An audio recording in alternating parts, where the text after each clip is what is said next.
From nuns dancing around crucifixes to leather-clad rebels baptized in rock and roll, these 1960s films shocked censors so fiercely they were locked away for years. Yet today, they stream free with a single click. Stay tuned, because the deeper we dig, the wilder the stories become, culminating in a final title so explosive it nearly started a diplomatic incident. Hit like, subscribe, and ring that bell, because cinematic contraband is about to blow up your watch list. The War Game 1966, UK. Kent, a wedding party shields its eyes from an impossible white flash, and the frame freezes like a family snapshot, inverted to nightmare negative. That opening shot of the War Game scared Britain's Home Office so thoroughly that it ordered the BBC to vault the film hours before broadcast. Watkins hacks together man-on-the-street interviews, grim medical reenactments, and bone-dry civil defense charts into a 48-minute panic attack that made 2 journalists faint at its secret press screening. The government branded it too horrifying for the public good, yet clandestine student societies screened bootlegs in dusty cellars while the Vietnam War raged on the other side of the world.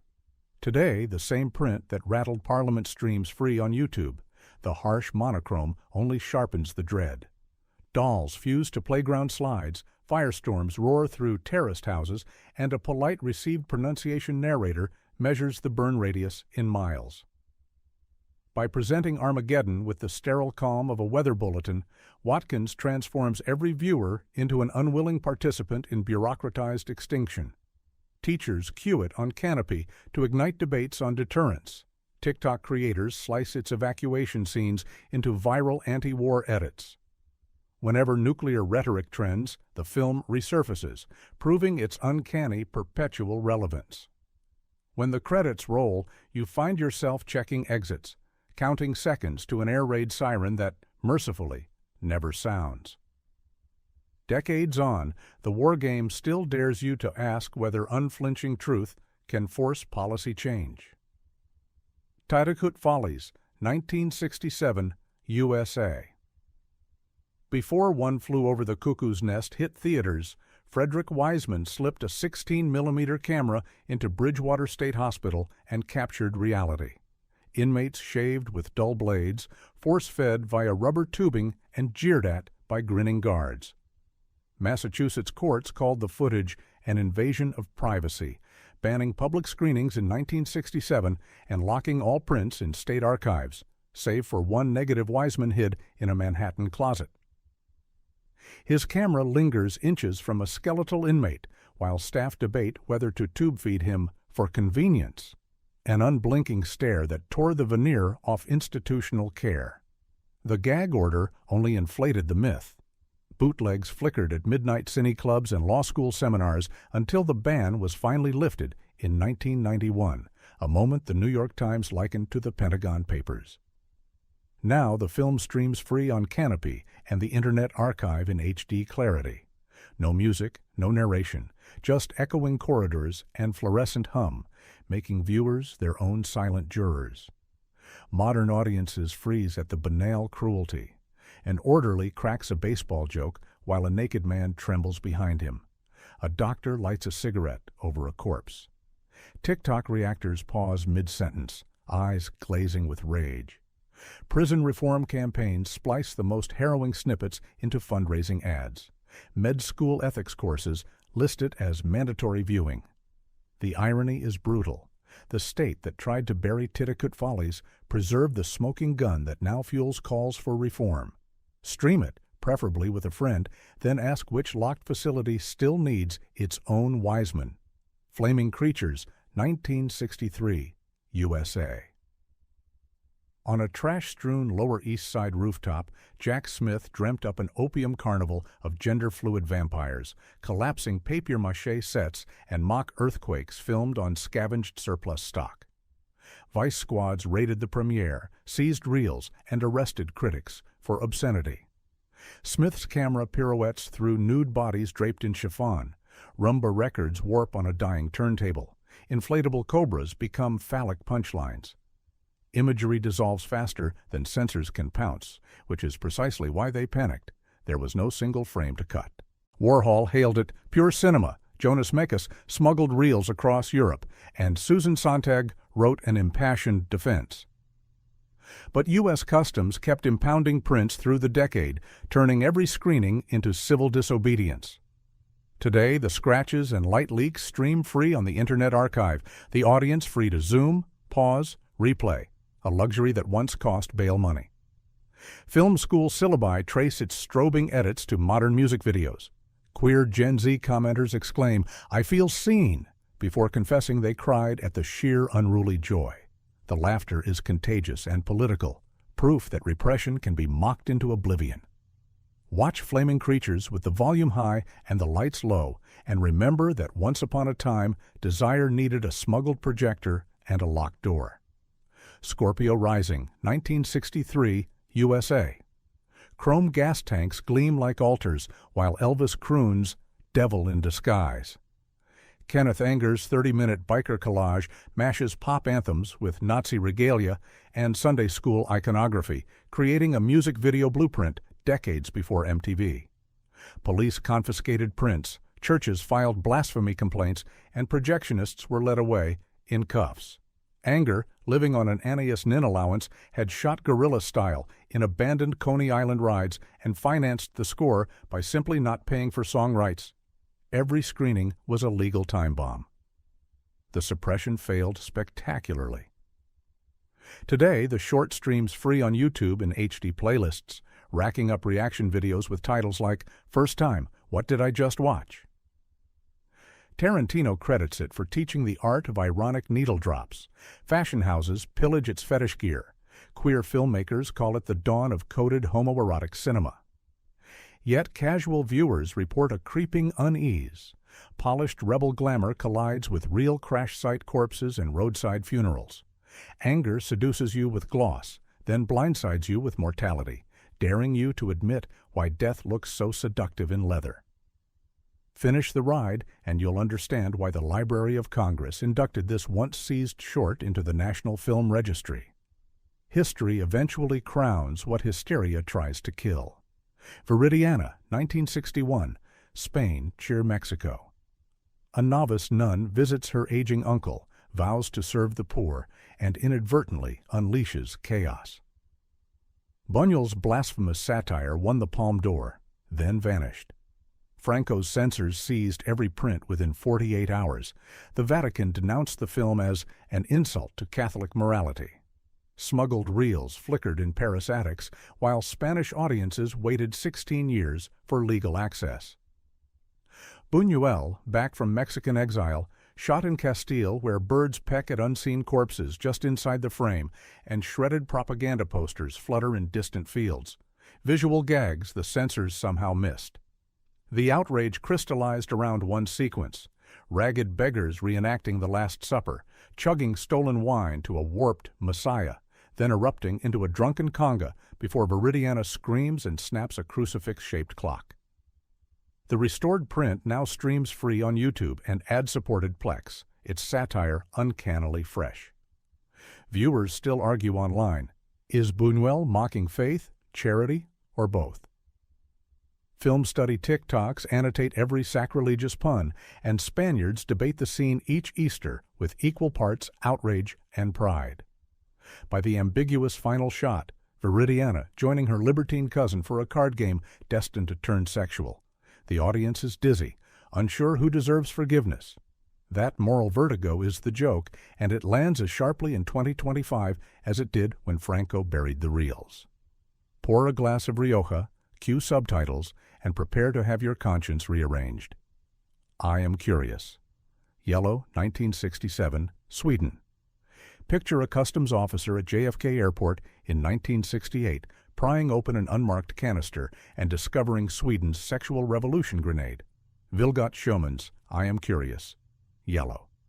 The reel was seized on the spot, branded obscene, and dragged through an 18-month federal court battle that ended with judges declaring the film constitutionally protected, even as Nixon railed about moral decay on television. Schumann's hybrid of cinema verite sketches, Marxist street interviews, and unsimulated bedroom play makes the movie feel less like fiction then a newsflash from a parallel universe where liberation is homework. Actress Lena Nyman sprints between making love and conducting door-to-door polls on income inequality, stitching private skin to public policy until both feel inextricable. Today, the once contraband print streams free on Canopy and the Criterion Channel's rotating free trial window. Gen Z viewers live-tweet disbelief that the same film once required a trench coat rendezvous. On TikTok, the hashtag #CuriousChallenge clips show couples quizzing each other about class privilege after watching the nude staircase scene, proving the film still detonates self-reflection. Classroom debates flip from giggles to gasps when Showman's hidden camera footage of police brutality surfaces, reminding audiences that state power polices bodies as zealously as kisses. Whether you exit thrilled or unsettled, the film's blunt question lingers. If freedom turns you crimson, is the shame really yours or the society's? The Noon, 1966, France, Paris, March 1966. Catholic protesters chant beneath the Cinema Publicis marquee while police escort film cans back to the Ministry of Information. Jacques Rivette's adaptation of Denis Diderot's banned novel follows novice Suzanne as she is shunted between convents that range from maternal to sadistic. The film's frank depiction of clerical abuse prompted France's culture minister to yank its license 3 days before premiere. Newspapers screamed scandal, and bootleg 16mm reels crossed the channel hidden inside violin cases. Rivette, ever playful, told reporters the real sin was forcing Karina to wear such an unflattering habit. The Nun now streams free on Canopy with crisp 2K subtitles. First-time viewers DM friends in disbelief at how modern Karina's whispered, "I want to live," feels amid stone corridors. Film professors use the rotating Mother Superior archetypes to unpack institutional gaslighting. Mental health advocates share the flogging scene on Instagram stories tagged #religious trauma. Even devout audiences concede the film's empathy for personal faith, distinguishing it from blunt diatribe.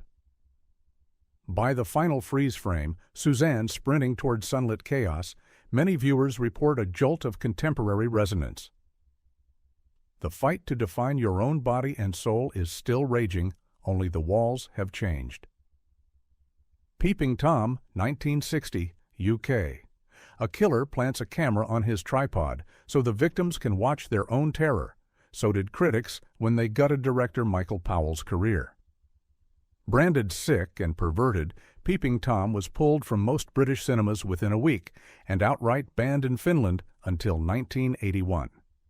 Powell's lens prowls neon-lit Soho bedsits where aspiring models pose beneath flickering bulbs. Every frame pulses with voyeurism until the audience feels complicit. The shock wasn't merely the killings, but the confrontation, a horror film that dares you to admit you enjoy watching. Now a restored print basks freely on YouTube and ad-supported Tubi. Cinephiles boast of fourth-wall dread in comment threads.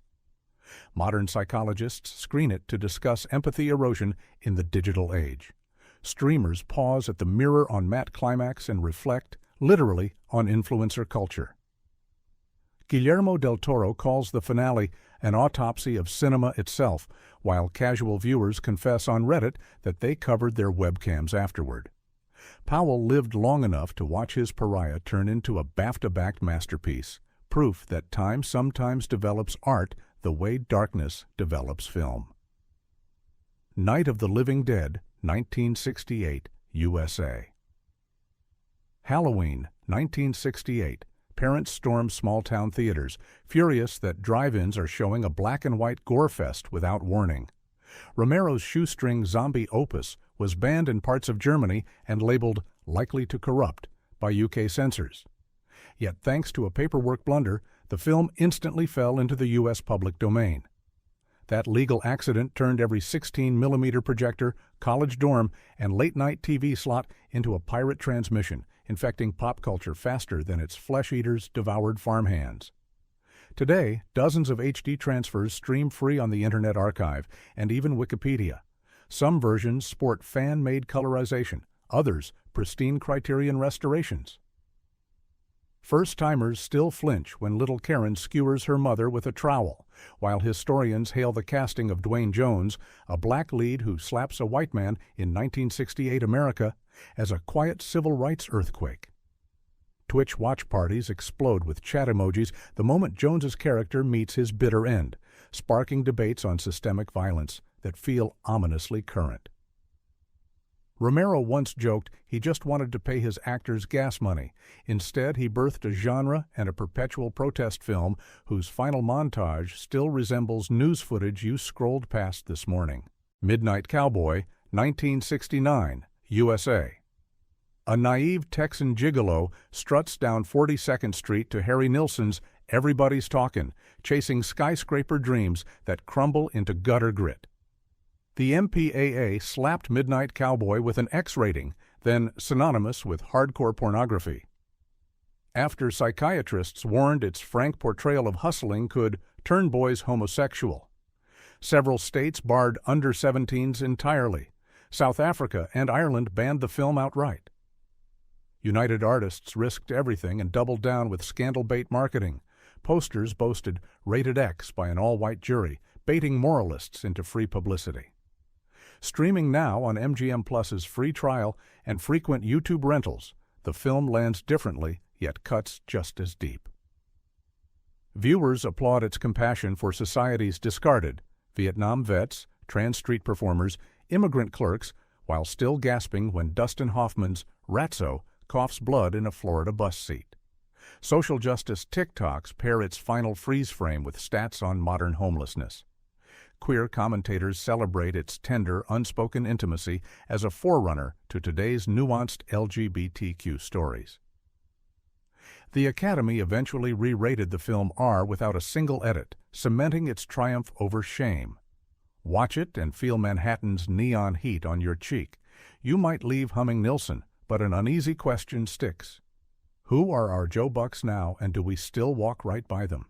The Battle of Algiers, 1966, Italy, Shash, Algeria. A cafe explodes, a baby cries under rubble, a guerrillera melts into the Casbah's labyrinth, all shot in high-grain black and white that feels like a newsreel someone smuggled out 5 minutes ago. Pontecorvo restages France's colonial war with non-actors who had actually fought it, then cuts the footage to Ennio Morricone's drumline so tight it mimics a heartbeat under interrogation. French critics stormed out of the Venice premiere in 1966, calling the film revolutionary propaganda. The government agreed. It slapped a 1-year ban on domestic screenings, yet distributors still refused to touch the title until 1971 after bomb threats from the far-right OAS militia. Today, the very print France feared streams freely on YouTube in 1080p. Pentagon counterinsurgency courses have screened it, while TikTok activists splice its march sequences under Occupation 101.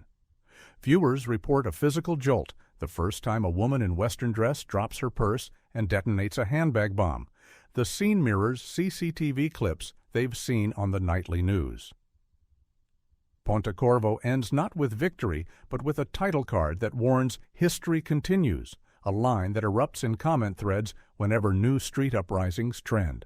Watch it and feel the uncomfortable thrill of recognition. The tactics evolve, but the asymmetry stays the same. Andrei Rublev, 1966, USSR. Snow turns to slurry under a horse's hooves as medieval Russia trudges through famine, plague, and war. Tarkovsky's camera floats like incense smoke, pausing to contemplate a monk's silent crisis of faith, then lingering as Tatar raiders gouge out a stonemason's eyes. Soviet censors balked at the brutality and the audacity of a film that dared to question state-approved notions of art. They demanded cuts and shelved the picture after a single 1966 screening, branding its ideological erroneousness beyond doubt. 5 years of bureaucratic tug-of-war later, a 186-minute version finally reached Soviet audiences on a frigid December night in 1971 and sold out every show despite 0 posters. Wikipedia. The Mosfilm restoration now streams gratis on YouTube. Its bell-founding finale, shot in one ecstatic take, still coaxes tears from first-time viewers who entered just to sample a Russian epic. Film schools dissect Tarkovsky's ellipses. Gamers riff on the mud and fire palette for medieval RPGs. Pastors quote the icon-colored epilogue during Easter sermons. Most striking is the personal aftermath. Redditors confess to picking up charcoal or Photoshop the moment the credits fade, resolved to make something that survives censorship, like Rublev's icons. The film turns every viewer into a witness and into an artist by proving that beauty can outlast the regimes that fear it. Branded to Kill, 1967, Japan. Steam rises from a pot of rice, fogging the lens as hitman Goro Hanada inhales his fetish scent before squeezing the trigger. 29 jump cuts later, butterflies collide with muzzle flashes and a jazz trumpet squeals over freeze frames. Studio Nikatsu expected a cheap Yakuza programmer. Suzuki delivered pop art delirium. Executives fired him for making movies that make no sense and no money, then blacklisted him for a decade and locked the negative in a vault, Japan's own artistic purge. Bootlegs circulated through midnight Tokyo clubs until American cineasts championed the film in the 1980s, dubbing it the Godard of gunfire. Now the 4K restoration streams free during Criterion Channel's rotating promo weeks and pops up uncut on the Internet Archive. TikTokers stitch Hanada's eye-patched nemesis into fashion inspo. Quentin Tarantino cites the sniper scope POV for Kill Bill. Casual viewers post, "WTF, did I just watch?" Then admit they replayed it twice. The impact is contagious chaos. You exit questioning why crime flicks need logic when they can run on pheromones and pure velocity. The Killing of Sister George, 1968, UK, USA. Beryl Reid's whiskey-swilling soap opera star barges through London streets in a nun's habit, cursing bus drivers and groping her girlfriend. Aldrich adapts Frank Marcus's stage hit into the first mainstream film to put lesbian desire, graphic, unapologetic, on the big screen. The MPAA answered with a rare X rating. Newspapers refused advertising, and dozens of British councils banned local screenings even after the BBFC forced cuts to a notorious Scene 176. Decades later, the uncensored version sits on YouTube, ad-supported and algorithm-recommended after Carol or Portrait of a Lady on Fire. Film historians hail its leather bar verite. Queer Zoom watch parties toast every caustic one-liner. Yet modern viewers also wince at the drama's 1960s pathology, proof that visibility alone doesn't equal respect. That tension sparks fresh debate in comment sections. Should trailblazers be graded by today's standards or celebrated for cracking the door? Either way, the film's banned then blessed journey turns every stream into an act of reclamation. When the final close-up leaves Sister George half in shadow, half on air, you feel the thrill of forbidden frequencies suddenly broadcast in the clear. Ever feel like you've already shaken every martini the 60s had to offer? Think again, agents, because the next 15 minutes are going to detonate your secret cinema dossier. We're queuing up 13 spy spoofs so audaciously cool they make 0707 look like he's stuck on autopilot. Grab your trench coat, slap on those oversized sunglasses, and don't forget to smash that subscribe button. We're going undercover into celluloid gold. Our Man Flint, 1966. Imagine Bond trading stiff upper lip formality for acrobatic swagger and Zen philosophy, and you get Derek Flint, played with cheeky shark grin perfection by James Coburn. Flint is a polymath super spy who speaks every language, cooks cordon bleu meals mid-mission, and casually fakes his own death because it seems like an interesting weekend project. In this Technicolor, romp a rogue eco-cult, Galaxy, hijacks orbiting weather satellites, promising sunshine for those who pay and instant blizzards for anyone who doesn't. Director Daniel Mann paints the screen with pop art splashes and split-screen bravado, while composer Jerry Goldsmith laces bongos under brass so the whole adventure feels like yoga performed on a rocket sled. Behind the scenes, Coburn insisted on choreographing his own fight scenes to move like loose-limbed jazz improvisations, a wink at Connery's tight judo chops, and he personally helped design the infamous multi-purpose lighter that shoots darts, flamethrowers, and flirtatious sparks all at once. The production's modest $3 million budget bought sculpted sets, shark pool trapdoors, and an underwater lair stocked with live moray eels. Box office receipts quadrupled the modest $3 million spend, convincing Fox they'd birthed a franchise and unleashing a tidal wave of Flint lunchboxes, toy laser lighters, and bubblegum cards. In Like Flint, 1967. 1 year later, the Zen master of espionage parachutes back with In Like Flint, doubling the outrageous ingredients that made the original a sensation. Coburn glides through the role rescuing a kidnapped U.S. president while dismantling a cosmetics company cabal of brainwashed flight attendants marching toward matriarchal world domination. Director Gordon Douglas splashes deeper psychedelic color, fragments action into comic book panels, and drops Flint in a Japanese bathhouse showdown so steamy the film stock nearly melted. The screenplay pokes fun at Cold War masculinity by letting Flint reprogram a vending machine with chopsticks, then beat a Russian assassin at yoga. Fox executives panicked when Coburn vetoed a scene where Flint beds 5 women simultaneously. "Too on the nose," he laughed, so they rewrote it into a single, slow-motion champagne cork pop heard round the box office. Feminist critics later applauded the movie's inversion of gender tropes, while toymakers churned out plastic Flint phones that dialed one number: the White House. Goldsmith's surf jazz score slithers behind each karate chop, saxophones fluttering like coded notes inside lava lamps. Casino Royale, 1967. Forget everything you know about coherent storytelling and surrender to the psychedelic pandemonium that is 1967's Casino Royale, the prankster cousin who gate-crashed Bond's black tie party wearing Dayglow paisley. Producer Charles K. Feldman denied Connery and official continuity threw money like confetti, hiring 5 directors: John Huston, Ken Hughes, Joseph McGrath, Robert Parrish, Val Guest, and stuffing the cast with David Niven, Peter Sellers, Ursula Andress, Orson Welles, Deborah Kerr, and Woody Allen. Plot, in the loosest sense, involves MI6 calling every available officer James Bond to confuse Le Chiffre, but narrative logic dissolves into London nightclubs, Bavarian dream palaces, and literal exploding bagpipes. Sellers walked off set after feuding with Welles, forcing editors to stitch stand-ins, animation, and cowboy duels into coherence.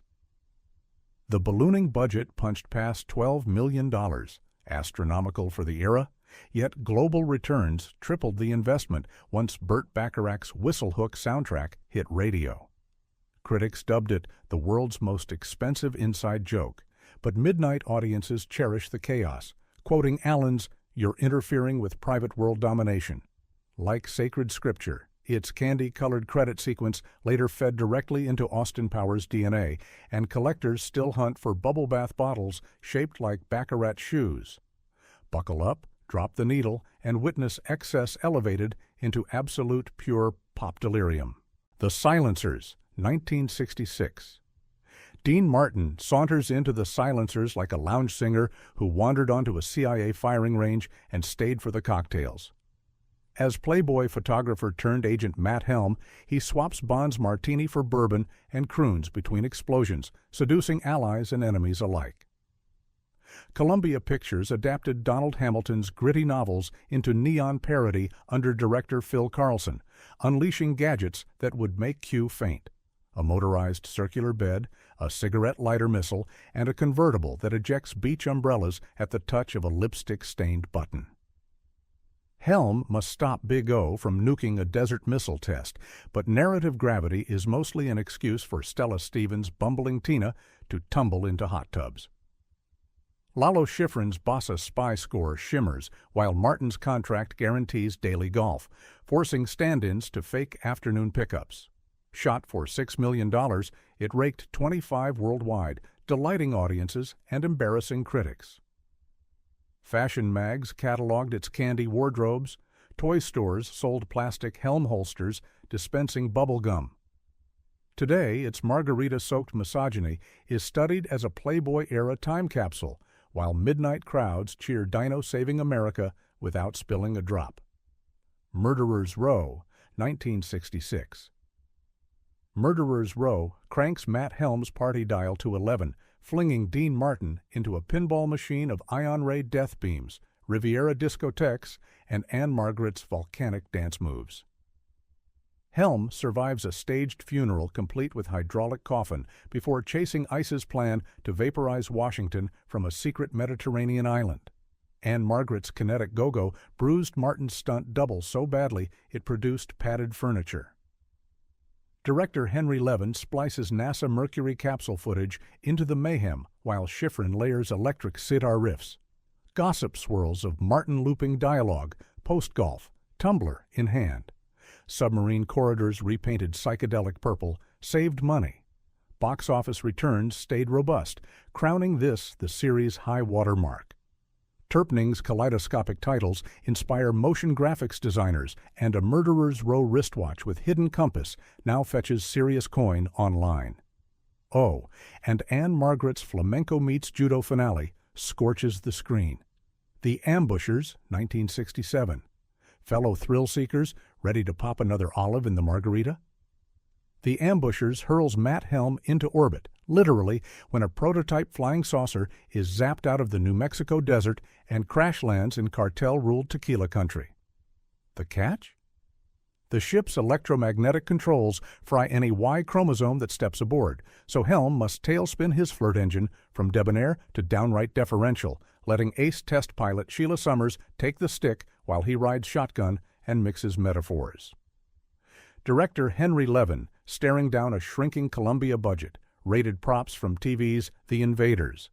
He glued hot rod flamethrowers under the saucer's belly, singed the soundstage rafters, then laughed it off as added atmosphere. Dean Martin sweet-talked the studio into a mobile margarita cart between takes. Variety quipped that Helm's greatest stunt was remaining upright after lunch. Painted desert backdrops occasionally peek through the artifice, yet Oscar winner Burnett Guffey hides the seams with neon pink and lime green gels, turning cantina gunfights into electric sunsets. Kids went wild. 5 cereal box tops scored you a cardboard helmet saucer frisbee that could decapitate shrubs in suburban backyards. Critics fired blanks. Roger Ebert likened the plot to a hangover looking for aspirin. But midnight crowds still roar when Helm converts a beer keg into a steam-powered rocket thruster. The Wrecking Crew, 1968. Strap on those snow goggles, cine spies, because Helm's curtain call is a glacial blaze of cool. The Wrecking Crew catapults our bourbon-sipping hero to Denmark, where suave super thief Count Massimo plans to snatch $1 billion in gold from a moving train and plunge global markets into chaos. Enter incandescent Sharon Tate as Freya Carlson, tour guide. By day, lethal trainee by night, whose klutzy cover masks tiger-fast reflexes drilled by action choreographer Bruce Lee. Lee's lightning routines pushed Dean Martin to swap highballs for hydration, and the star joked that the only bruises he suffered weren't from stunt falls, they were from Bruce's glare.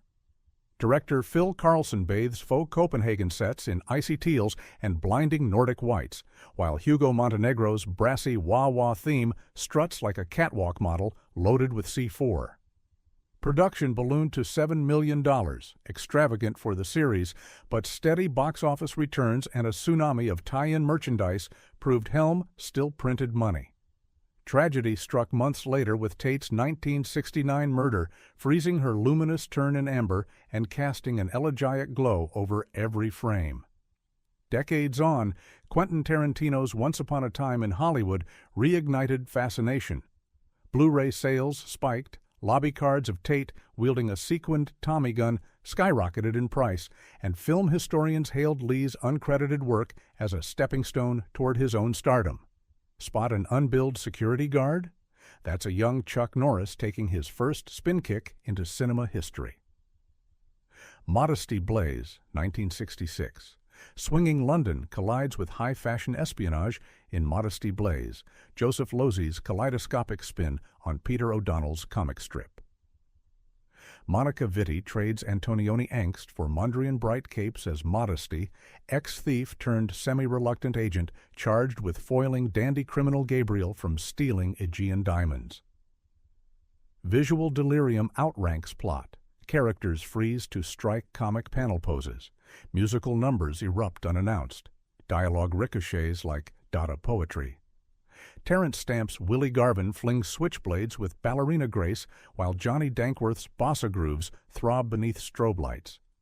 Costing $3 million, it barely recouped, yet its vinyl jumpsuits sent fashion editors spiraling. Tarantino hails it as pop cinema's lost masterpiece, and Vitti's improvised English non-sequiturs remain charmingly surreal. Cult status blossomed on VHS double bills with Pierrot Le Fou. Watch closely. You'll glimpse cinema's first edible lipstick prop, flavored mint and tinted blue. Fathom, 1967. Take a deep breath, leap from 12,000 feet, and dive into Fathom, where Raquel Welch's skydiving student becomes an unflappable accidental operative. Director Leslie Martinson escorts Welch across sun-drenched Spain to track a lost H-bomb trigger dubbed the Fire Dragon, then flips the MacGuffin into a priceless figurine. Welch performed 90% of her own jumps, dangling beneath candy-striped parachutes, insured for $1 million per limb. Tony Franciosa and Richard Briers trade quips while Dankworth melds flamenco guitar with spy jazz horns rippling off tiled rooftops.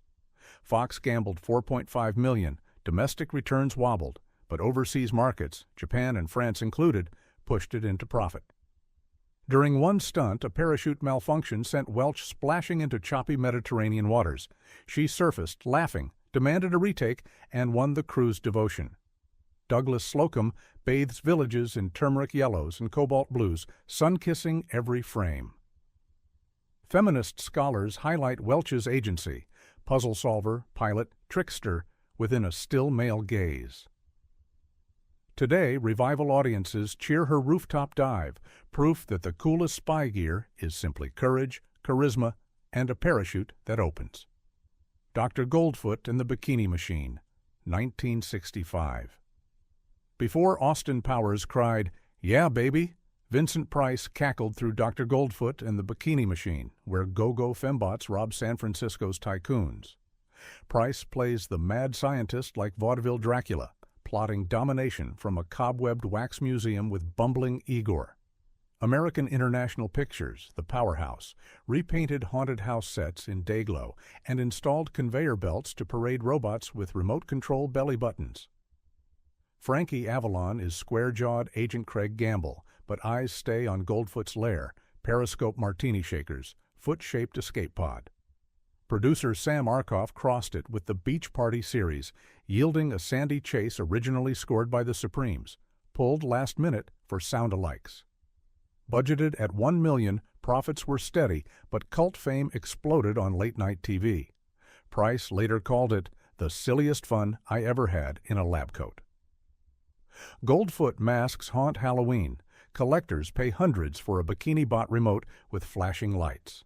Watching now feels like mainlining 1965 bubblegum, eye-popping colors, less Baxter surf rock riffs, and enough double entendres to beach the Love Boat. The President's Analyst, 1967. Ever wonder what happens when your therapist knows every state secret? James Coburn's Dr. Sidney Schaefer finds out, then flips out, in this prophetic black comedy gem that wiretaps tomorrow. Hired to soothe the sleepless commander-in-chief, Schaefer suddenly carries the anxieties of nations on his shoulders and becomes the most valuable target on Earth. Director-writer Theodore J. Flicker shoots in jittery handheld close-ups, jump-cutting from Oval Office hush to groovy Greenwich Village lofts, layering Lalo Schifrin's sitar-laced score, so each paranoia spike feels like a psychedelic pulse. Paramount marketed the film as lightweight Coburn caper, but the script's razor-sharp satire predicted data harvesting monopolies years before Silicon Valley got the memo. The shadow villain isn't Moscow or Langley, but TPC, a grinning telecom hydra that literally wants to implant subscribers with micro-receiver ear buttons.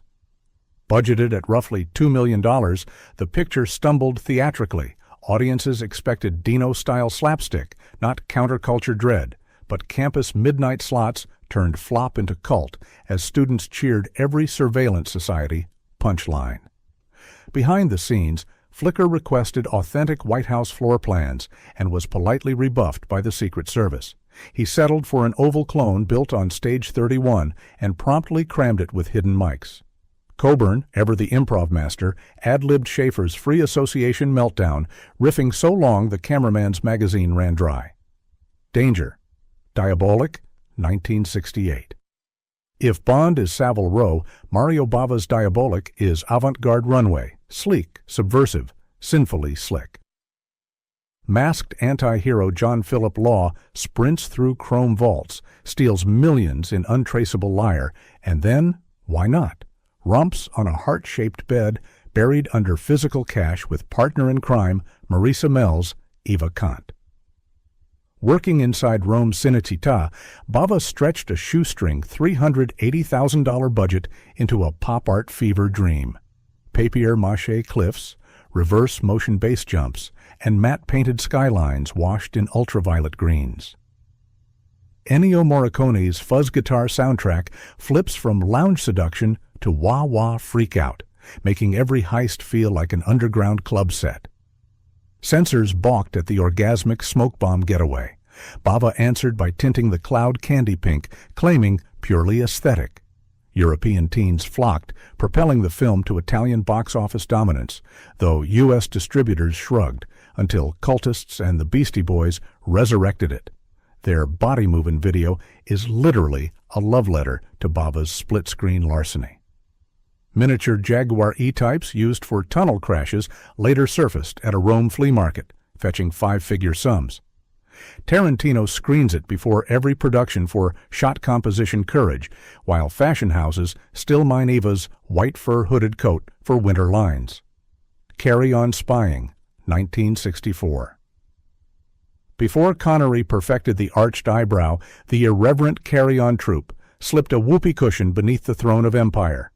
Shot in tongue-in-cheek monochrome to parody Dr. No, the film unleashes pompous Agent Simpkins, gadget-mad Desmond, rookie Harold, and photographic memory dynamo Daphne Honeybutt. Early career Barbara Windsor, hair piled higher than MI6's secrets. Their mission, Stop Stench, quickly retitled smut to dodge censors from stealing a serum that renders the world docile. Director Gerald Thomas filmed on a frugal 97,000 pounds, recycling corridor sets and strapping cardboard fins to Sunbeam Talbots for rocket car flair. Yet thrifty ingenuity birthed comedy gold, exploding fountain pens filled with custard, knockout gas braziers, and a finale in an alpine lair where ski poles double as spear guns. Domestic box office quadrupled costs, while schoolyards echoed Williams's "Double O Dear" catchphrase. Behind the scenes, Hawtrey allegedly hid gin in prop briefcases. Windsor practiced her trademark giggle so loudly neighboring stages complained. The press hailed her as Cockney Dynamite, marking her first of 9 carry-ons.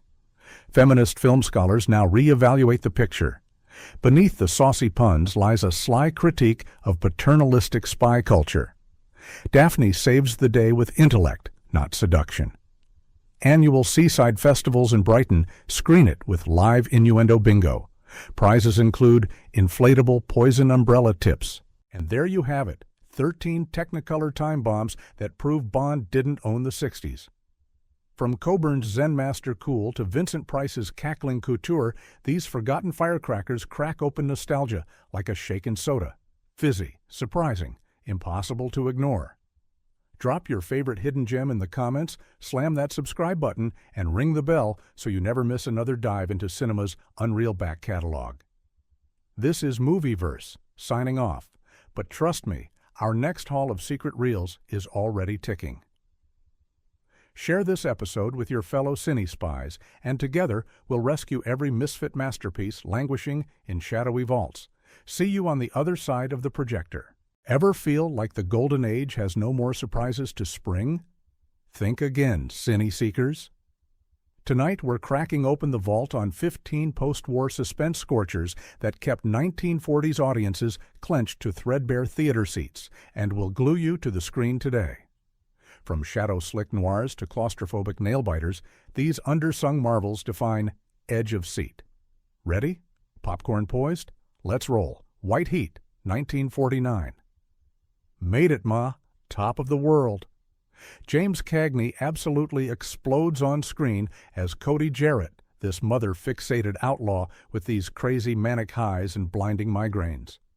The budget was about $1.3 million, and they actually commandeered a dormant oil refinery for that insane climax.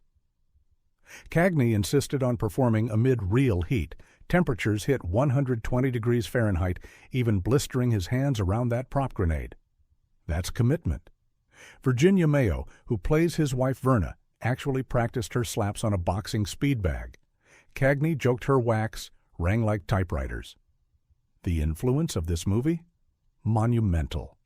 Scorsese's Goodfellas quotes its mother loyalty stuff, Tarantino's Reservoir. Dogs lifts that undercover tension, that final refinery blast where the camera cranes skyward as flames paint this apocalyptic dawn, turns the gangster film into this operatic showstopper. Gun Crazy, 1949. Before Bonnie and Clyde became the iconic outlaw couple, Bart Terre met Annie Laurie Starr and heard Destiny cock a pistol. This was filmed guerrilla style on just $400,000, but it shoots pure adrenaline straight into the celluloid. The opening carnival scene is fever, Annie in glittering spandex firing. Specials with this crazy erotic precision while Bart watches, pupils dilating. The legendary single-take bank robbery is mind-blowing. The cinematographer crammed the camera in the back seat of Plymouth, shooting through the dusty windshield as the couple parks, argues tactics, then prowls into the bank. Real cops on set actually thought it was happening and nearly drew their weapons. The domestic box office was pretty mediocre, but French New Wave critics later exhumed it and praised its subjective camera work. Tarantino, De Palma, and Malick all cite it as inspiration. You can see its DNA in Natural Born Killers and Badlands. The Third Man, 1949. Sunlight rarely penetrates post-war Vienna's rubble maze in Carol Reed's Moral Mystery.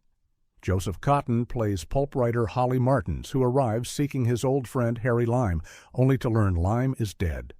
Or is he? Those tilted Dutch angles mimic bomb-scarred architecture and ethical slippage, while the Academy Award-winning cinematography streaks lamplight across wet cobblestones like smeared gilt. For the Vienna sewer scenes, they redirected 40,000 gallons of Danube water nightly, and Orson Welles still refused to wade deeper than his ankles. They had to use a body double for those waist-high shots. A zither player named Anton Karas, who they discovered in some random wine bar, improvised that haunting theme music. It sold 500,000 records stateside, topping charts ahead of all the popular crooners. The premiere at Cannes in '49 drew a 10-minute ovation. Fun trivia. Welles totally ad-libbed that famous cuckoo clock speech atop the Ferris wheel. Today, Vienna actually operates tunnel tours called the Third Man Sewers for film buffs. If you're into Coppola or Nolan's work, check out this movie's shadow techniques. They've studied it extensively. Sorry, wrong number, 1948. A cracked phone line, a bedridden heiress, and time slipping through buzzing cables. This movie elevates eavesdropping into existential terror. Barbara Stanwyck delivers a tour de force as Leona Stevenson, this narcotically fragile yet fierce woman confined to her gilded Manhattan apartment. The director adapts what was originally just a 22-minute radio play into 89 breathless minutes by fracturing the chronology. Every incoming call triggers a flashback layering betrayal upon betrayal.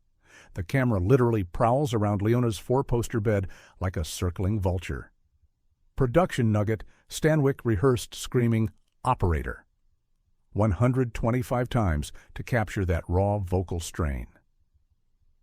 Burt Lancaster, as husband Henry, would actually sprint up and down stairwells before his takes to get that sweaty collar look. Talk about method acting. The cultural legacy is huge. Screenwriter Fletcher's depiction of phone networks as labyrinthine webs basically prefigures cyber thriller DNA. Gillian Flynn cites it as inspiration for Gone Girl. That final whisper of, "Sorry, wrong number," as switchboards crackle, will have you clutching your phone tighter forever after. Night Has 1,000 Eyes, 1948. Step right up. Edward G. Robinson plays John Triton, this clairvoyant carnival mentalist who foresees doom he cannot prevent. The movie opens with this incredible 1920s big-top flashback. They stuffed Paramount Stage 12 with velvet canopies, live lions, even a genuine high-wire troupe. The budget was a modest $600,000, but the illusions dazzle. The cinematographer experiments with these double-exposure orbs swirling over Robinson's eyes whenever visions strike, totally prefiguring 60s psychedelia. Franz Waxman's score deploys these atonal strings to create cosmic dread. The music editor actually spliced backwards harp glissandos for that otherworldly shimmer. The studio marketed it as horror, but critics recognized its noir soul. Box office initially slept, but drive-in circuits of the late 50s resurrected it. Here's some trivia. Robinson, who struggled with insomnia, claimed the script's fatalism spoke to 3 a.m. demons. Neil Gaiman even cites it among inspirations for Sandman.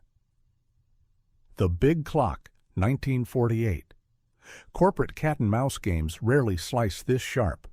Ray Milland plays George Stroud, this ace crime mag editor at Monstrous Crimeways, who has 24 hours to solve a murder he's being framed for by his tyrannical boss Earl Janeth, played with reptilian obesity by Charles Lawton.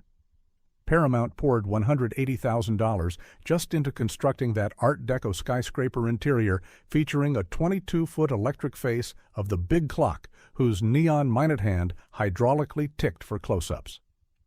The camera weaves between escalators, open-plan newsrooms, and ducts, mirroring Stroud's desperation.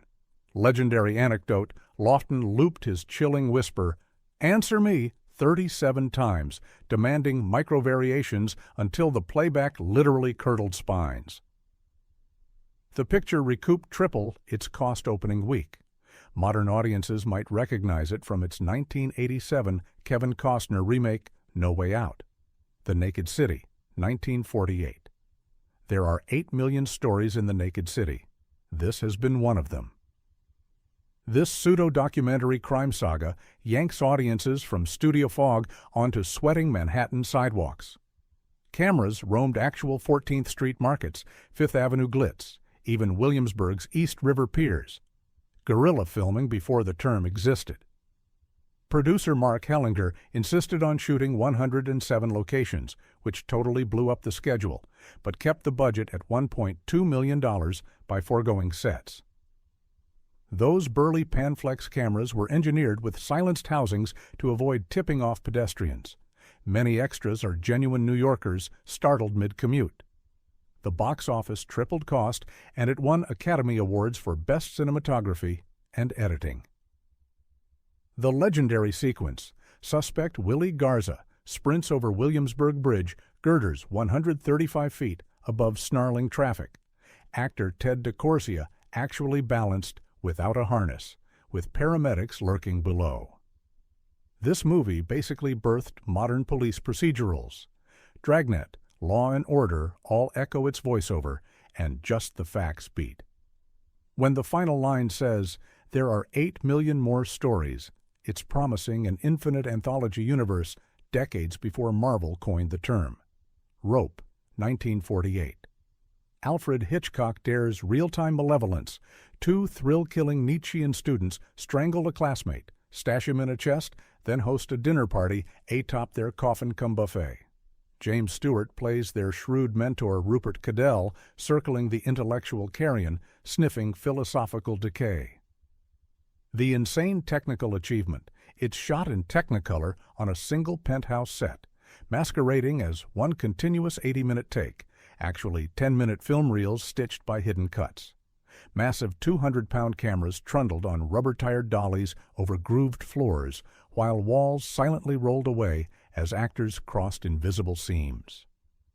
The cinematographer calibrated backdrop cycloramas to shift Manhattan's sky from tangerine dusk to inky night, in sync with story tension. Hand-painted clouds advanced via electric winches. Budget, $1.5 million. Box office, lukewarm, with censors uneasy about the homosexual subtext inspired by Leopold and Loeb. Trivia: Hitchcock's cameo appears twice, first as a neon Manhattan sign advertising Reduco diet powder, later as a crowd silhouette in establishing shot. Modern one-shot thrillers, Birdman, 1917, owe everything to this technical gamble. Key Largo, 1948. Hurricane force meets moral storm in John Huston's taut chamber thriller. Humphrey Bogart plays ex-Major Frank McCloud, who arrives at a weather-battered Florida Keys hotel to honor a fallen comrade's widow. Lauren Bacall smoldering in beige simplicity, only to lock horns with Edward G. Robinson's Johnny Rocco, this sweating, swaggering gangster exiled from Prohibition glory. The claustrophobic tension marinates in air so muggy you can virtually taste salt. Warner Brothers flooded Burbank's tank, 3 with 200,000 gallons, whipping wind machines into 60-mile-per-hour gusts that shredded 2 lighting grids. To heighten Rocco's slick menace, Robinson wore 3 layers of wool beneath his tropical suit. Hellish, he later quipped, but the sweat sold fear. Watch Claire Trevor's Oscar-winning turn as Rocco's alcoholic mall gay dawn. Her off-key torch song was captured in one raw take after Huston withheld rehearsal. A cruel stroke that mined genuine. The Lady from Shanghai, 1947. Orson Welles steers cinema into a funhouse of fractured desire, where mirrors, seascapes, and murder swirl like whiskey in a cracked tumbler.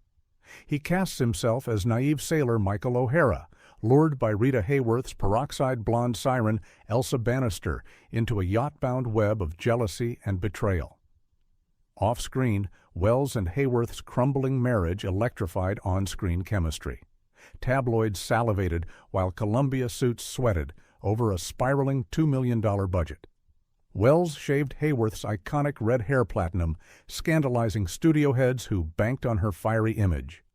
The globe-trotting shoot jumped from Acapulco cliffs to San Francisco's playland at the beach, culminating in the legendary Hall of Mirrors shootout. The cinematographer unleashed trick photography. Multiplying gun flashes ricocheted across 10,000 square feet of glass, with the real actors ducking behind sliding mirror panels hand-polished to razor clarity. Test audiences were baffled by Welles's labyrinthine editing and brogue-laden narration. Columbia hacked nearly an hour, leaving an intoxicating 88-minute fever dream that flopped commercially. Tarantino lauds its aquarium date scene, where sharks look like subconscious Freudian threats, calling it celluloid vertigo. Odd Man Out, 1947. Snow churns under dying street lamps as James Mason's fugitive revolutionary Johnny McQueen staggers through Belfast's winter labyrinth. Wounded body, driven soul. Carol Reed transforms 6 hours of real time into existential epic, shooting guerrilla style amid war-scarred back alleys. To mimic icy slush in the studio, production sprinkled pulverized coal over glycerin-slick floors, creating tractionless misery Mason later called an actor's skating rink. The film exceeded its 300,000-pound budget after Reed insisted on a monorail camera rig for dreamlike glides following Johnny's delirium. The composer's score pulses like distant sirens. Each violin swell coincides with Johnny's faltering heartbeat. Supporting cast includes Robert Newton, whose deranged painter offers to immortalize Johnny's agony on canvas, prefiguring Newton's later pirate bombast. Mason, filming in sub-freezing sets, carried real-life bruises. He'd slam whiskey between takes, believing the character's pallor demanded internal fire. By dawn, as snowfall blanks the screen, audience nerves are left frost-bitten, yet strangely exalted. Out of the Past, 1947. Cigarette smoke spirals into destiny in Jacques Tourneur's fatalistic Jewel. Robert Mitchum's Jeff Bailey tries outrunning a shadowed past, but when cardigan-smooth mobster Whit Sterling, Kirk Douglas channeling reptilian charisma, summons him, doom tightens like a silken noose. Jane Greer's Kathy Moffat, dressed in sunlight-defying white, strides from a Mexican cantina doorway, and cinema noir cracks open.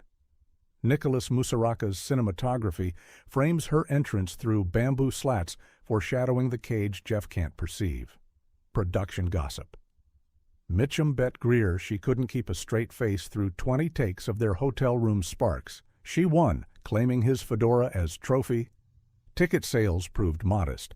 1947's box office crowned musicals, not existential yops. Yet French critics, from Rivette to Truffaut, lionized it as film noir in its crystalline form. Note how the narrative structure time jumps like cigarette ash flicked into the wind six. Past and present interlock until fate extinguishes both. By the blaze-lit finale at Sterling's Mountain Lodge, the story circles a cosmic drain, proving Jeff's opening line, "You can never help anything now," is noir gospel. The Stranger, 1946. What if the polite history teacher in your Norman Rockwell town once designed concentration camps? Orson Welles' The Stranger needles that dread with scalp-crawling calm. Edward G. Robinson plays this pipe-puffing war crimes investigator Wilson, tracking Nazi fugitive Franz Kindler, alias Professor Charles Rankin, into Harper, Connecticut, where maple leaf serenity masks rot. Wells, directing and starring, agreed to RKO's strict budget cap of $1 million to prove he could play studio ball. Harper's Town Square was a redressed backlot from It's a Wonderful Life, and that looming clock tower's interior existed only as a 5-story forced perspective miniature. Wells orchestrates suspense like a symphony. A ticking pendulum echoes Kindler's fraying alias, while the composer threads solemn organ chords that surge into full requiem at that vertiginous climax. Lore fans relish Robinson's improvisation. Wilson's terse, "Rankin, I'm in a hurry," was unscripted after multiple takes ran long. Contemporary critics weren't impressed by the noir flourishes. The New Yorker lamented thrills without philosophy. But syndicated late-night TV in the 60s resurrected it. Quentin Tarantino screens it annually, hailing its anti-nostalgia gut punch. The Spiral Staircase, 1946. Lightning lashes a Victorian mansion, rain assaults stained glass windows, and downstairs a killer stalks women who cannot scream. Robert Siodmak distills pure Gothic dread in a lean 83 minutes, and every inch drips atmosphere. Dorothy Maguire's mute heroine Helen is no wilting flower. Her silence becomes razor-sharp sensory radar as she tiptoes through corridors alive with shutter-slamming thunder. The cinematographer, fresh off Cat People, bathes that titular staircase in chiaroscuro, curling shadows like talons. The production designer built the entire spiral on a swivel platform to allow 360-degree camera glides. The rig squeaked so loudly that dialogue had to be looped later. Shot for $750,000, the film doubled its cost opening fortnight, driven by lurid posters promising the screen's supreme shock thriller. Backstage, star Ethel Barrymore, earning an Oscar nod for matriarch Mrs. Warren, kept a flask of brandy off-camera to soothe bronchitis, lending her line deliveries that tremulous vibrato fans now cherish. Modern terror titans bow to its first-person prowler, POV. John Carpenter screened it repeatedly before storyboarding Halloween. Jordan Peele cites its victim-centric tension as DNA for Get Out. One thing often missed in 1946, Helen's disability reframes final girl dynamics decades before the term existed, making her triumph a quietly radical statement on agency. Notorious, 1946. And coming in at number 1, espionage never tasted so intoxicating as in Hitchcock's masterpiece. Alfred Hitchcock pitches Ingrid Bergman's disillusioned Alicia Huberman into the morally swampy embrace of Cary Grant's sleek U.S. agent Devlin, then detonates their trust one champagne bubble at a time. The setup is crisp: reluctant heroine, covert Nazi cell in Rio, radioactive MacGuffin stashed in a wine cellar. Yet the genius lives between the lines. Bergman's half-quiver smile when Devlin first volunteers her for seduction duty, Grant's granite jaw twitching with jealousy he can't admit. Shot for just over $1 million, Hitch famously choreographed the ballroom-to-key crane shot for 4 days, splicing a 28-foot camera drop with a hidden cut inside Claude Rains' shoulder. The composer holds his score in stealth until tension screams for release. Listen for the two-note motif that resurfaces whenever Alicia pockets that uranium-laced bottle. Box office returns were solid but hardly seismic because post-war audiences expected flag-waving thrillers, not romantic fatalism. Critics, however, sniffed greatness. Bosley Crowther praised its mechanical perfection. The film's second life ignited in 1972 when programmer Dan Talbot's New Yorker Theater paired it with Casablanca. Younger cinephiles suddenly framed it as Hitchcock's most adult moral puzzle. Can love survive weaponized guilt? Strap in. Emotional stakes seldom detonate with such champagne crystal precision. 15 post-war shockwaves, each a masterclass in tension that rewired cinematic DNA. Which title yanked you farthest forward in your seat? Ignite the comments below and drop any shadowy treasures you think I still need to unearth.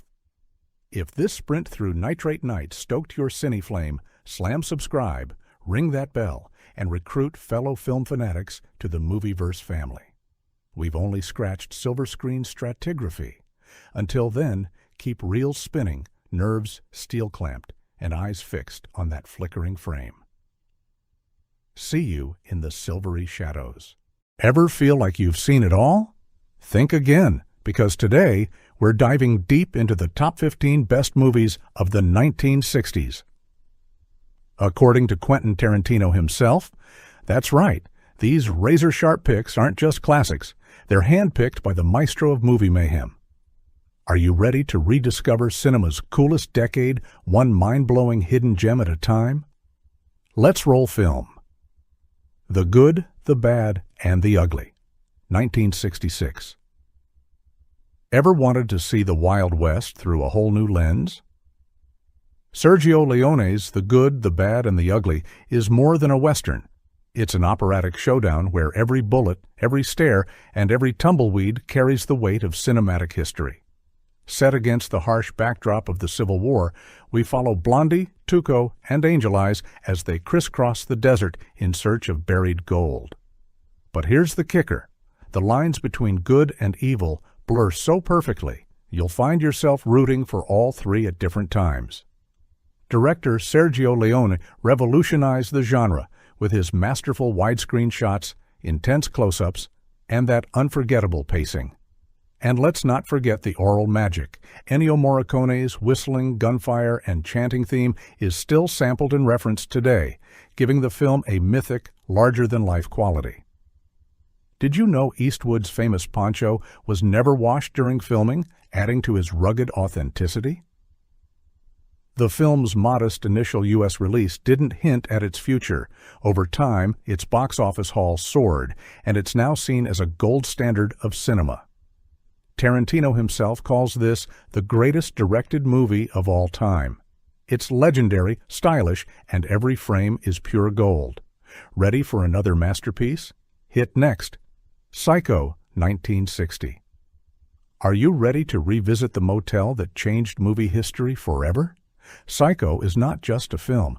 It's a seismic event that sent shockwaves through Hollywood and left audiences gasping for breath. Directed by the one and only Alfred Hitchcock, this razor-sharp thriller begins with a simple setup. Marion Crane steals a pile of cash and checks into the gloomy Bates Motel. But nothing can prepare you for the nightmarish spiral that follows, with Norman Bates welcoming her into a world of secrets and shadows. What makes Psycho a true Tarantino favorite is its masterful misdirection and Hitchcock's absolute control over every moment. Fun fact, Hitchcock insisted theaters not admit anyone after the movie began, heightening suspense and keeping audiences on edge. Shot in black and white to bypass censors and keep the budget under $1 million, it became a monster hit, raking in $50 million and proving that horror could be both art and box office gold. That infamous shower scene? 70 camera setups, a screeching violin score, and editing so shocking it's been dissected in film schools ever since. At first, critics were scandalized by the violence and moral ambiguity, but Psycho soon became a blueprint for modern horror. Tarantino calls it timelessly electrifying, and it's inspired everything from Halloween to Scream. Still scared to take a shower alone? You're not the only one? Loving these deep cuts so far? Let's keep the reel rolling. Just say, next. The Great Escape, 1963. Strap in, thrill seekers. The Great Escape is the blueprint for every breakout movie you love today.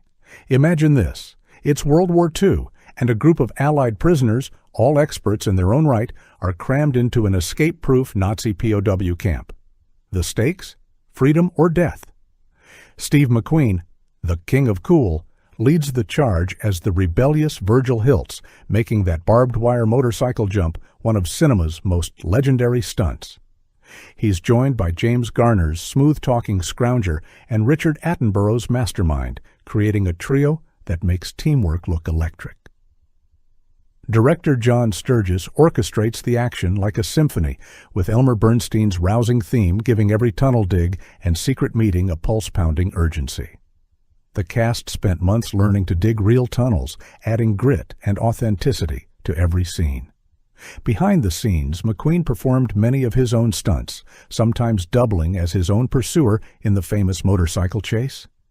The film's $4 million budget was a big bet for the time, but it paid off in spades, raking in over $11 million in the U.S. alone and earning a place in pop culture with parodies, homages, and references galore.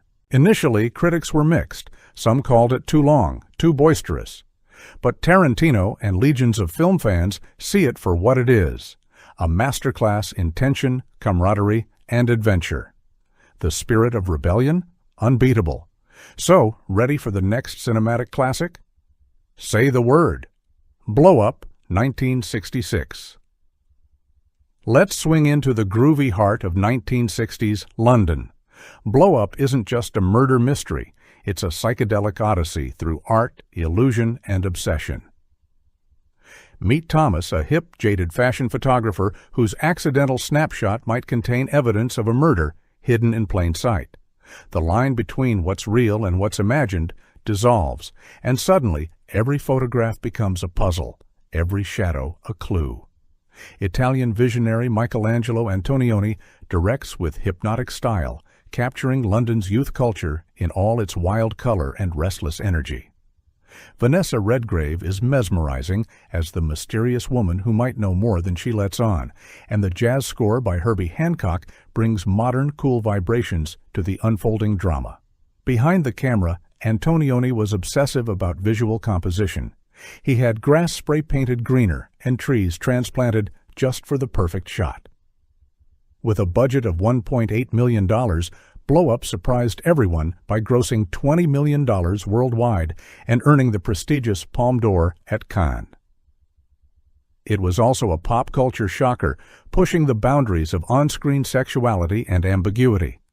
Tarantino loves it for its ambiguity and style. This is a film that asks questions without easy answers and lingers long after the credits roll. Ready to keep unraveling cinematic mysteries? Let's keep moving. Bonnie and Clyde, 1967. Are you prepared for the film that blew up the rules of Hollywood storytelling? Bonnie and Clyde isn't just about two lovers on the run, it's a bold, bloody, romantic rebellion that set the screen on fire. Warren Beatty and Faye Dunaway become legends as Bonnie Parker and Clyde Barrow, Depression-era outlaws whose desperate quest for thrills and freedom turns them into folk heroes and public enemies. Director Arthur Penn blends French New Wave cool with American grit, while the script makes every scene crackle with wit, sexiness, and danger. Supporting turns from Gene Hackman and Estelle Parsons only raised the stakes. Behind the scenes, Beatty had to fight studio skepticism. Warner Brothers thought the movie was too violent, too weird. But that final, bullet-riddled showdown? It became an instant classic, forever changing how violence and anti-heroes could be portrayed.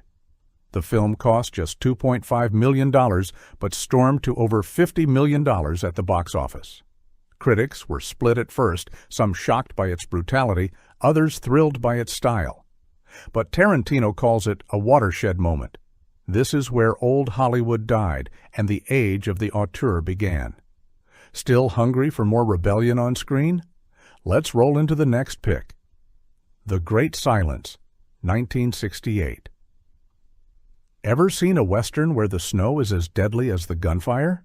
Sergio Corbucci's The Great Silence is a chilling, subversive twist on the cowboy myth, set not in the blazing desert, but in the frozen, unforgiving mountains.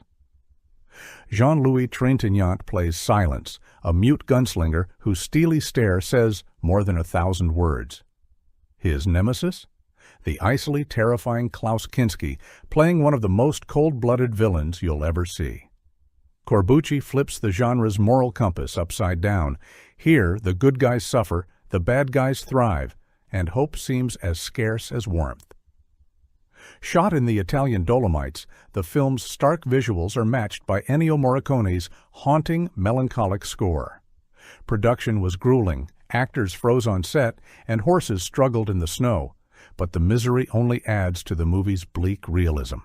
The Great Silence was considered too radical for its time, especially with its shockingly downbeat ending. It made only a modest dent at the box office, but over the years, its legend grew. Tarantino cites it as a major influence on The Hateful Eight, and you can see why. If you want your westerns with a shot of existential despair, this one's for you. Shall we continue the journey? Targets, 1968. Imagine a film that stares straight into the heart of American violence, decades before it became a cultural talking point. Targets is a razor-sharp, haunting double narrative. On one side, Boris Karloff plays Byron Orlock, a washed-up horror movie star facing the end of an era. On the other, a seemingly average young man becomes a cold, random sniper, terrorizing innocents.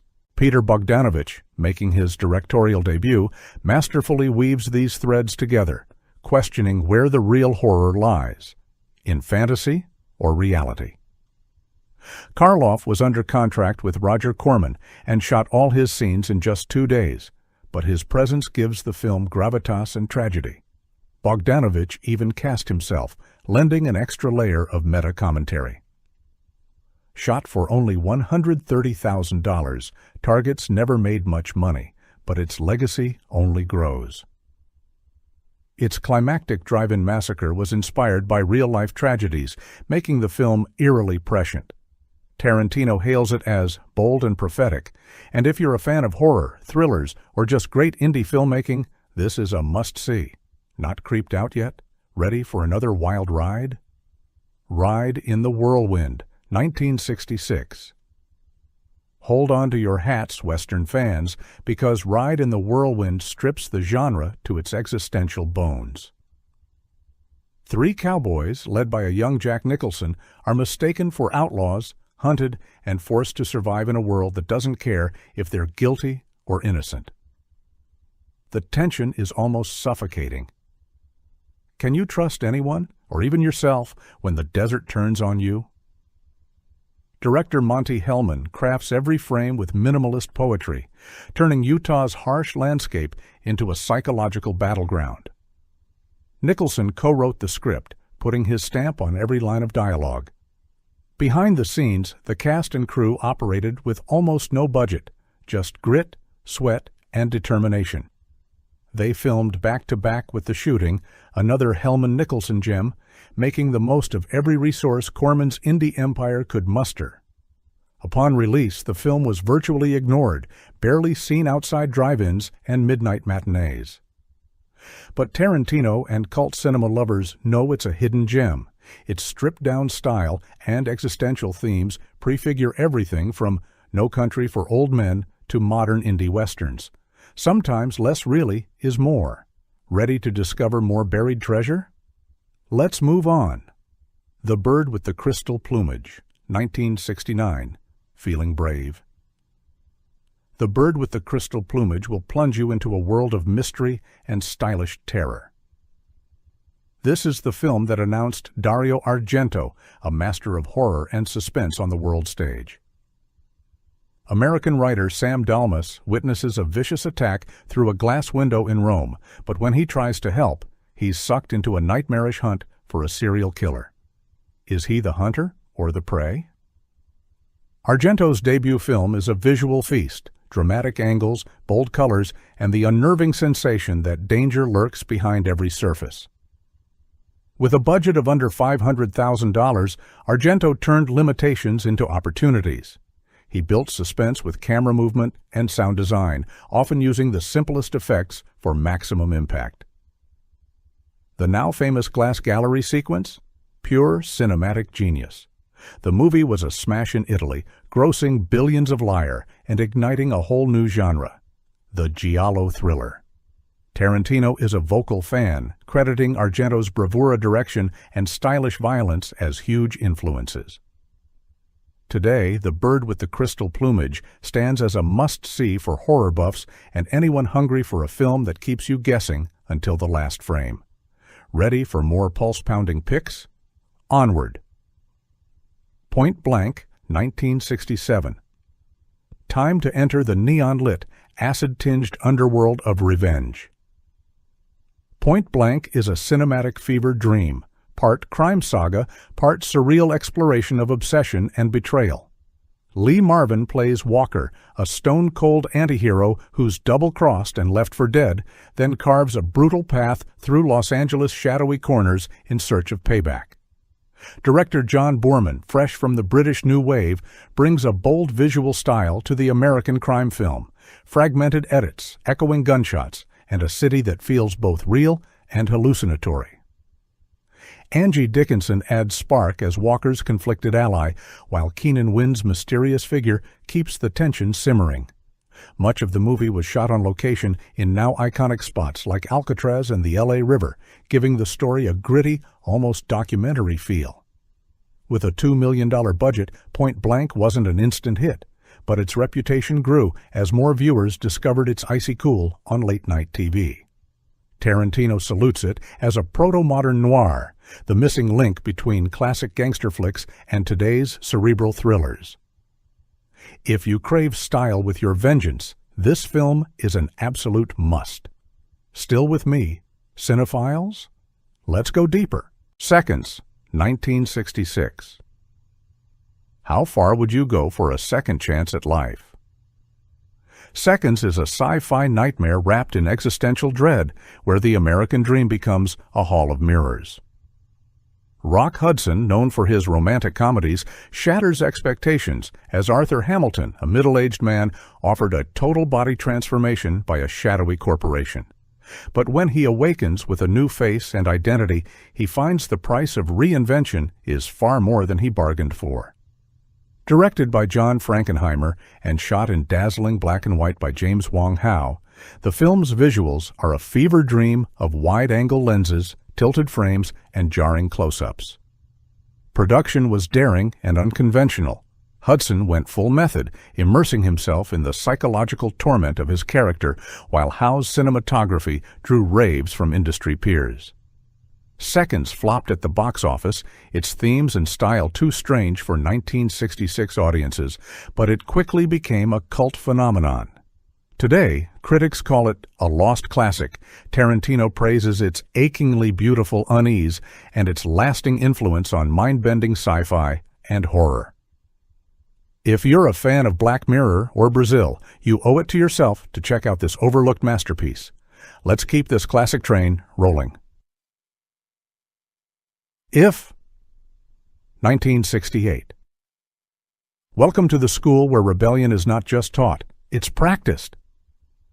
If explodes onto the screen as a savage satire of British tradition set inside a stifling hierarchical boarding school. Malcolm McDowell bursts onto the scene as Mick Travis, a student who refuses to bow to authority, leading a surreal uprising that mixes fantasy and reality in shocking, provocative ways. Director Lindsay Anderson channels the spirit of the 1960s, combining kitchen-sink realism with bursts of magical surrealism. The cast, mostly unknowns at the time, bring raw authenticity, and the decision to shoot some scenes in black and white was a creative fix for budget woes that ended up lending the film its unique, dreamlike style. If was controversial from the start, censored in the UK, and decried as dangerous by some critics. But it won the Palme d'Or at Cannes, cementing its reputation as a landmark of subversive cinema. Tarantino loves its anarchic spirit. This is a film that inspired everyone from punk rockers to future filmmakers. If you crave movies that punch through the status quo, this one is for you. Still hungry for that next discovery? Let's go. The Dirty Dozen, 1967. Get ready for mayhem, misfits, and maximum action. The Dirty Dozen is the ultimate men-on-a-mission movie. 12 military convicts, led by the hard-as-nails Major Reisman, are given a shot at redemption, infiltrate a Nazi stronghold, and wreak havoc. If they survive, they're free men. If not, well, at least they'll go down swinging. Robert Aldrich directs with manic energy, wrangling a star-studded cast. Charles Bronson, Jim Brown, Donald Sutherland, and more bring personality and punch to every scene. The camaraderie, brawling, and black humor feel ahead of their time. No wonder the film was as much a hangout movie as a war epic. Behind the scenes, the cast bonded on set, with Jim Brown even risking his NFL career to finish filming. With a hefty $5.4 million budget, The Dirty Dozen raked in more than $45 million and became a worldwide sensation. Some critics find it too violent or anarchic, but fans and Tarantino see it as a glorious celebration of outcasts and underdogs.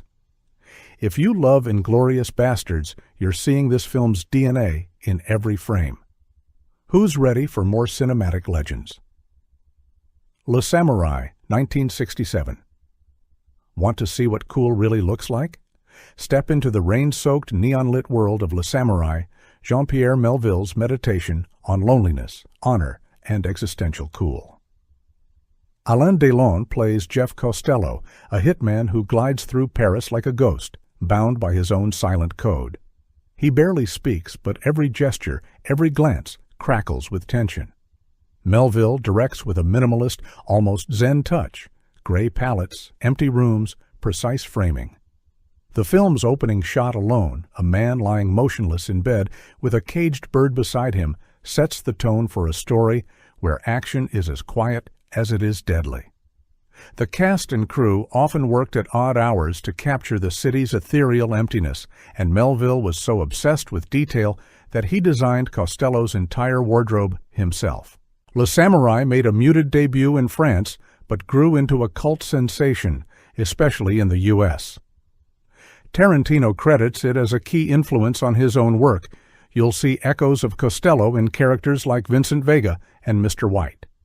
This isn't just a crime film, it's an existential poem, a masterclass in style, and a must-watch for anyone obsessed with the language of cinema. Ready for one last knockout? The Battle of Algiers, 1966. Ready for a war film that feels as urgent and real as today's headlines?